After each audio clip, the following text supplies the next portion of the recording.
Dragon triangle. ये नाम सुनते ही रीढ़ में एक ठंडी लहर दौड़ जाती है। एक ऐसी जगह जहां समुद्र की लहरें सिर्फ पानी नहीं उठाती, बल्कि पूरे के पूरे जहाज, सैकड़ों इंसान और उनकी हर एक सांस को निगल जाती हैं। बिना किसी निशान के, बिना किसी आवाज के, जैसे वो कभी थे ही नहीं। सोचिए एक पल के लिए, आप एक विशाल जहाज पर सवार हैं।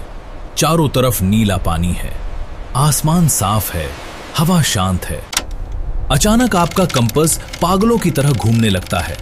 रेडियो पर सिर्फ सन्नाटा है और फिर कुछ नहीं। आपका जहाज और आपके साथ सवार हर एक इंसान, सब गायब। दुनिया के नक्शे पर सिर्फ एक सवाल छोड़कर, वो गए तो गए कहां?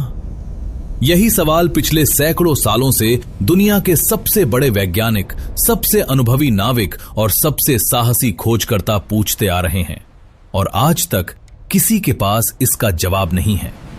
प्रशांत महासागर की गहराइयों में जापान के तट के पास एक ऐसा क्षेत्र है जिसे जापानी लोग हजारों सालों से मा नो उमी कहते हैं, यानी राक्षसी सागर। ये वो जगह है जहां समुद्र की कोई भाषा नहीं है, कोई नियम नहीं है। यहां आने वाला हर जहाज एक जुआ खेलता है, अपनी जिंदगी का जुआ। दुनिया ने बरमूडा ट्रायंगल के बारे में बहुत सुना है, लेकिन जो बात कम लोग जानते हैं वो ये है कि ड्रैगन ट्रायंगल बरमूडा ट्रायंगल से कहीं ज्यादा पुराना, कहीं ज्यादा खतरनाक और कहीं ज्यादा रहस्यमयी है। बरमूडा ट्रायंगल में जहाज गायब होते हैं, लेकिन ड्रैगन ट्रायंगल में तो पूरी की पूरी सेनाएं गायब हो चुकी हैं। यह क्षेत्र जापान के दक्षिण में टोक्यो से लेकर फिलीपींस और गुआम तक फैला हुआ है। नक्शे पर यह एक साधारण त्रिभुज जैसा दिखता है, लेकिन इस त्रिभुज के अंदर जो होता है वो किसी भी इंसानी दिमाग की समझ से परे है। अब आप सोच रहे होंगे कि ये सब बस किस्से कहानियां हैं, लोक कथाएं हैं, डर फैलाने की बातें हैं। लेकिन रुकिए, क्योंकि ये कहानी वहां से शुरू होती है जहां विज्ञान भी चुप हो जाता है। साल था 1952। जापान अभी अभी दूसरे विश्व युद्ध की तबाही से उबर रहा था। देश टूटा हुआ था, लेकिन जापानी वैज्ञानिकों का हौसला नहीं टूटा था। सरकार ने फैसला किया कि इस रहस्यमयी समुद्री क्षेत्र की जांच की जाए। आखिर इतने जहाज क्यों डूब रहे हैं? इतने लोग क्यों गायब हो रहे हैं? क्या कोई वैज्ञानिक कारण है? क्या कोई जवाब है? जापान का सबसे आधुनिक शोध जहाज तैयार किया गया, कायो मारू नंबर 5। इस पर सवार थे 31 लोग, वैज्ञानिक, नाविक, शोधकर्ता, सबके सब अपने अपने क्षेत्र के माहिर। उनके पास उस समय की सबसे आधुनिक तकनीक थी, सबसे बेहतरीन उपकरण थे। वो गए थे रहस्य को सुलझाने, लेकिन वो खुद रहस्य बन गए। जहाज रवाना हुआ। कुछ समय बाद रेडियो संपर्क टूट गया और फिर कायो मारू नंबर 5 कभी वापस नहीं आया। 31 लोग, एक पूरा जहाज, सब गायब। न कोई मलबा, न कोई लाश, न कोई संदेश, न कोई निशान। जैसे समुद्र ने उन्हें पी लिया हो। जापान सरकार हैरान थी, वैज्ञानिक समुदाय सकते में था और दुनिया भर में एक ही सवाल गूंज रहा था, आखिर हुआ क्या? इस घटना ने ड्रैगन ट्रायंगल को दुनिया के सामने उस तरह उजागर किया जैसे पहले कभी नहीं हुआ था। अखबारों में खबरें छपीं, रेडियो पर चर्चाएं हुईं और तभी से ये जगह शैतानी समुद्र के नाम से जानी जाने लगी। ये तो बस एक घटना थी, एक घटना जो हाल की थी। इस समुद्र का इतिहास तो इससे कहीं ज्यादा पुराना है, इससे कहीं ज्यादा भयावह है। इतिहास के पन्नों को पलटिए। 700 साल से भी पहले 13वीं शताब्दी, मंगोल साम्राज्य दुनिया का सबसे बड़ा और सबसे खतरनाक साम्राज्य था। चंगेज खान के पोते कुबलाई खान ने पूरी दुनिया को जीतने का सपना देखा था। चीन जीता, कोरिया झुका और अब निशाना था जापान। कुबलाई खान ने 2 बार जापान पर हमला करने की कोशिश की। पहली बार 1274 में और दूसरी बार 1281 में। दोनों बार उसने ऐसा बेड़ा तैयार किया जिसे देखकर दुश्मन की रूह कांप जाए। हजारों जहाज, 1 लाख से भी ज्यादा सैनिक, दुनिया की सबसे ताकतवर सेना समुद्र पार कर रही थी। और दोनों बार ठीक इसी क्षेत्र में ऐसा तूफान आया जो पहले कभी नहीं देखा गया था। समुद्र की लहरें आसमान छूने लगीं, हवाएं इतनी तेज थीं कि पत्थर की दीवारें भी गिर जाएं, और कुबलाई खान का वो अजय बेड़ा, वो लाखों सैनिक, सब के सब इसी ड्रैगन ट्रायंगल की गहराइयों में समा गए। जापानी लोगों ने इस तूफान को नाम दिया कामिकाजे, यानी दैवीय हवा। उनका विश्वास था कि जापान के देवताओं ने खुद आकर उनकी रक्षा की। लेकिन सवाल यह है, क्या वाकई ये दैवीय हस्तक्षेप था, या इस समुद्र में कुछ और है, कुछ ऐसा जो विज्ञान भी नहीं समझा सका। आज भी उस समुद्र की गहराइयों में उन हजारों जहाजों के अवशेष पड़े हैं, और शायद उनके साथ वो राज भी दफन है जो इस पूरी मिस्ट्री की जड़ है। अगर आप इस कहानी का वो हिस्सा जानना चाहते हैं जो सबसे ज्यादा डरावना है, वो सच जो वैज्ञानिक भी मानने से घबराते हैं, तो इस वीडियो को अभी लाइक करें और हमारे चैनल को सब्सक्राइब करें, ताकि ये पूरी कहानी आप तक पहुंचे, क्योंकि आगे जो होने वाला है वो आपने कभी नहीं सोचा होगा। ये तूफान, ये गायब होना, ये रहस्य, क्या ये सब महज संयोग है? दुनिया के कई वैज्ञानिकों ने यही सोचा, और जब वो जवाब ढूंढने निकले तो उन्हें कुछ ऐसा मिला जिसने उनकी नींद उड़ा दी। इस समुद्र में सिर्फ जहाज नहीं डूबे, यहां सच्चाई भी डूबती है, तर्क भी डूबता है, और विज्ञान भी यहां आकर घुटने टेक देता है। कई पायलटों ने जो इस क्षेत्र के ऊपर से उड़ चुके हैं, एक ऐसी घटना का जिक्र किया है जिसे सुनकर आपकी सांसें थम जाएंगी। वो कहते हैं कि अचानक एक अजीब सा पीला कोहरा छा जाता है। ये कोई साधारण बादल नहीं होता, ये कोई धुंध नहीं होती, ये कुछ और है, कुछ ऐसा जो हवा में तैरता है लेकिन हवा जैसा नहीं लगता।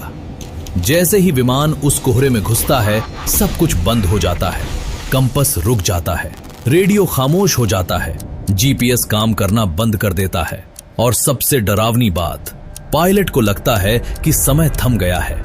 घड़ी की सुइयां रुक जाती हैं, या कभी कभी उल्टी चलने लगती हैं। एक अमेरिकी पायलट ने 1990 के दशक में अपना अनुभव साझा किया था। उन्होंने बताया कि जब वो उस कोहरे में घुसे तो उन्हें लगा जैसे वो किसी और दुनिया में पहुंच गए हैं।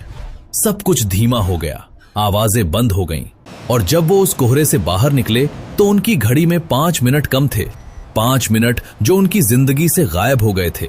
उन्हें याद नहीं था कि उन 5 मिनटों में क्या हुआ। वैज्ञानिक इसे इलेक्ट्रोमैग्नेटिक इंटरफेरेंस कहते हैं, लेकिन कोई ये नहीं बता पाया कि ये इंटरफेरेंस आती कहां से है। कोई नहीं जानता कि वो पीला कोहरा है क्या, और सबसे बड़ा सवाल, वो 5 मिनट गए कहां? कुछ वैज्ञानिक इसे टाइम डिलेशन से जोड़ते हैं, यानी समय का खिंचाव। आइंस्टाइन के सापेक्षता के सिद्धांत में यह संभव है, लेकिन उसके लिए जरूरी है एक असाधारण गुरुत्वाकर्षण बल या प्रकाश की गति के करीब पहुंचने वाली रफ्तार। और समुद्र के बीच ऐसा कहां से आएगा? जब तक ये सवाल अनसुलझा रहा, तब तक एक और रहस्य सामने आया। इस बार समुद्र की गहराइयों से मछुआरे, जो सदियों से इस समुद्र में मछलियां पकड़ते आए हैं, जिन्हें इस पानी की हर लहर की पहचान है, जिन्होंने अपनी पूरी जिंदगी इस समुद्र को दी है, उन्होंने कुछ ऐसा देखा जिसे वो आज तक नहीं भूल पाए। रात का अंधेरा था, समुद्र शांत था, और अचानक पानी के नीचे से एक तेज रोशनी उठी। नीली नहीं, हरी नहीं, बल्कि एक ऐसी रोशनी जो किसी रंग में नहीं आती। वो रोशनी पानी के भीतर तेजी से घूमती रही और फिर सीधे ऊपर उठी, पानी को चीरते हुए आसमान में जाकर गायब हो गई। ये कोई जहाज नहीं था, ये कोई पनडुब्बी नहीं थी, क्योंकि कोई भी मानव निर्मित वाहन उस रफ्तार से नहीं चल सकता। कोई भी तकनीक उस गहराई से, उस तेजी से ऊपर नहीं आ सकती। तो फिर वो क्या था? दुनिया भर के यूएफओ शोधकर्ताओं ने इस पर ध्यान दिया। उन्होंने एक नया शब्द गढ़ा, यूएसओ, यानी अनआइडेंटिफाइड सबमर्ज्ड ऑब्जेक्ट, अज्ञात पनडुब्बी वस्तु। ये बिल्कुल यूएफओ जैसा ही है, लेकिन आसमान में नहीं, समुद्र के नीचे। और यहां एक चौंकाने वाला तथ्य है, दुनिया में जितनी भी यूएफओ गतिविधियां रिपोर्ट हुई हैं, उनमें से एक बड़ा हिस्सा समुद्र के पास या समुद्र के ऊपर हुई हैं, और उनमें भी सबसे ज्यादा ड्रैगन ट्रायंगल के इलाके में। क्या समुद्र की गहराइयों में कोई छुपा हुआ है? कोई ऐसी सभ्यता जो हमसे हजारों साल आगे है? कोई ऐसी तकनीक जिसके आगे हमारा विज्ञान बच्चों का खेल है? ये सवाल सिर्फ कल्पना नहीं है। अमेरिकी नौसेना ने भी इस क्षेत्र में कई बार अजीब गतिविधियां दर्ज की हैं। उनके सोनार उपकरणों ने समुद्र की गहराइयों में ऐसी चीजें डिटेक्ट की हैं जो किसी भी ज्ञात समुद्री जीव या वाहन से मेल नहीं खाती। लेकिन वो रिपोर्टें, वो आज भी क्लासिफाइड हैं। आज भी बंद फाइलों में बंद हैं। क्यों? अगर कुछ नहीं है तो छुपाने की क्या जरूरत है? और अब बात करते हैं उस रहस्य की जो शायद इन सब सवालों की जड़ है, जो शायद इस पूरी मिस्ट्री का असली केंद्र है। इस क्षेत्र में पृथ्वी का चुंबकीय क्षेत्र असाधारण रूप से अस्थिर है। वैज्ञानिकों ने पाया है कि यहां मैग्नेटिक अनामली यानी चुंबकीय विचलन की मात्रा दुनिया के किसी भी अन्य स्थान से कहीं ज्यादा है। इसका मतलब यह है कि यहां पृथ्वी के अंदर से इतनी तीव्र चुंबकीय ऊर्जा निकलती है जो किसी भी इलेक्ट्रॉनिक उपकरण को पल भर में बेकार कर सकती है। जरा सोचिए, आप समुद्र के बीच में हैं, आपका जीपीएस बंद है, आपका कंपास उल्टा घूम रहा है, आपका रेडियो खामोश है, आप नहीं जानते कि उत्तर कहां है, दक्षिण कहां है, तट कहां है, खुला समुद्र कहां है। आप पूरी तरह अंधे हैं और उस अंधेपन में एक तूफान आ जाए तो क्या होगा? यही होता है ड्रैगन ट्रायंगल में। लेकिन यहां एक और परत है। वैज्ञानिकों ने पाया कि इस क्षेत्र में समुद्र के नीचे कई सक्रिय ज्वालामुखी हैं। यह क्षेत्र रिंग ऑफ फायर के ठीक ऊपर है, वो इलाका जहां पृथ्वी की टेक्टोनिक प्लेटें लगातार हिलती डुलती रहती हैं। इन ज्वालामुखियों से निकलने वाली गैसें, खासकर मीथेन, सीधे समुद्र की सतह पर आती हैं और मीथेन गैस यही असली खलनायक हो सकता है। जब मीथेन गैस का एक बड़ा बुलबुला समुद्र की सतह पर फूटता है तो पानी का घनत्व अचानक इतना कम हो जाता है कि उस पर तैर रहा कोई भी जहाज, चाहे वो कितना भी बड़ा हो, एक पल में डूब जाता है। कोई चेतावनी नहीं, कोई मौका नहीं। ये विज्ञान है, ये सच है और ये डरावना है। लेकिन क्या सिर्फ यही सच है? क्या मीथेन गैस से पायलटों की घड़ी के 5 मिनट गायब हो सकते हैं? क्या मीथेन गैस से समुद्र के नीचे से रोशनी निकल सकती है? क्या मीथेन गैस ने कुबलाई खान की पूरी सेना को निगल लिया था? नहीं, कहानी इतनी सरल नहीं है। इस कहानी में एक और अध्याय है जो अभी बाकी है, एक ऐसा सच जो इन सभी सवालों के जवाब एक साथ दे सकता है। और वो जवाब इस समुद्र की सबसे गहरी तह में छुपा है, जहां आज तक कोई नहीं पहुंचा। लेकिन किसी ने कोशिश जरूर की, और जब वो वापस आए तो उनकी आंखों में जो डर था वो किसी ने पहले नहीं देखा था। वो इंसान थे जापान के एक अनुभवी समुद्री शोधकर्ता डॉक्टर हिरोशी इनोए। 1980 के दशक में उन्होंने एक ऐसा अभियान चलाया जिसके बारे में जापान सरकार ने आज तक कोई आधिकारिक बयान नहीं दिया। वो एक छोटी पनडुब्बी में इस क्षेत्र की गहराइयों में उतरे।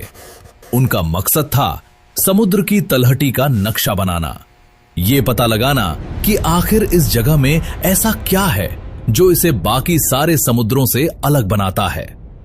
जब वो वापस आए तो उन्होंने जो बताया वो किसी फिल्म की कहानी लग सकती है, लेकिन ये सच था।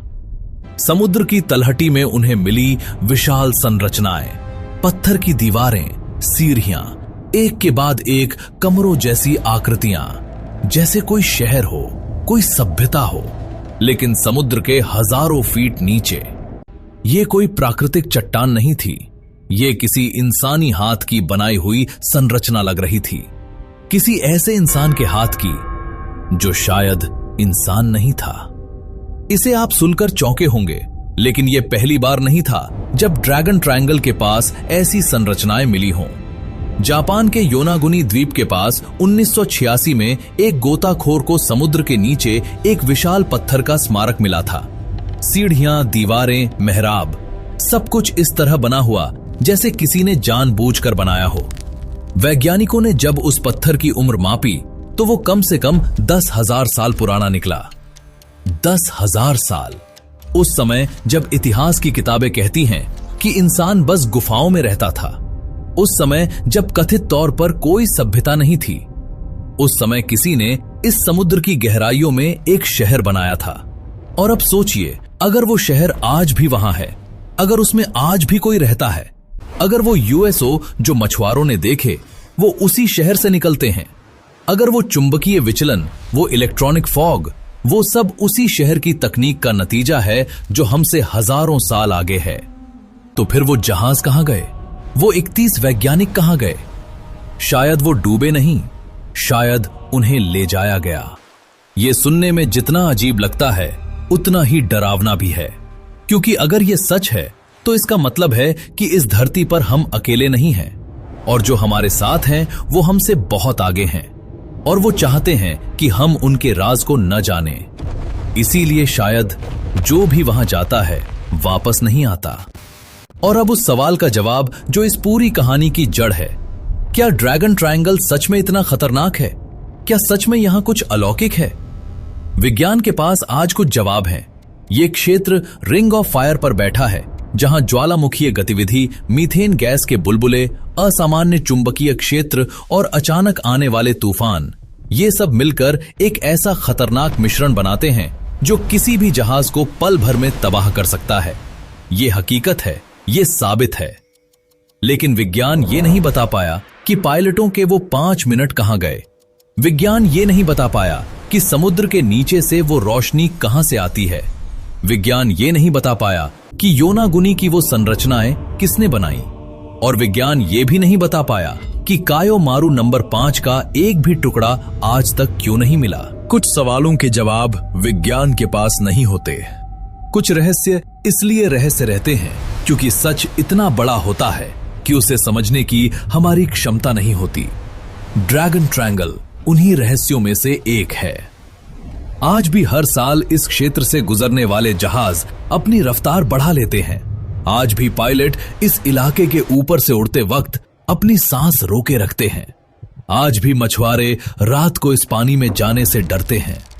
और आज भी उस समुद्र की गहराइयों में कुछ है जो हमें देख रहा है। हम उसे नहीं देख सकते, लेकिन वो हमें देख सकता है। और अगली बार जब आप किसी नक्शे पर प्रशांत महासागर देखें तो उस छोटे से त्रिभुज को ढूंढिए, टोक्यो से फिलीपींस तक। वो 3 बिंदु जो मिलकर एक ऐसा क्षेत्र बनाते हैं जहां सदियों से दुनिया की सबसे बड़ी शक्तियां हार मान चुकी हैं, जहां विज्ञान चुप है, जहां इतिहास खामोश है और जहां समुद्र की लहरें आज भी वही गाना गाती हैं जो उन्होंने कायो मारू के डूबने से पहले गाया था, जो उन्होंने कुबलाई खान की सेना को निगलने से पहले गाया था। एक गाना जिसे सुनकर वापस नहीं आया जाता।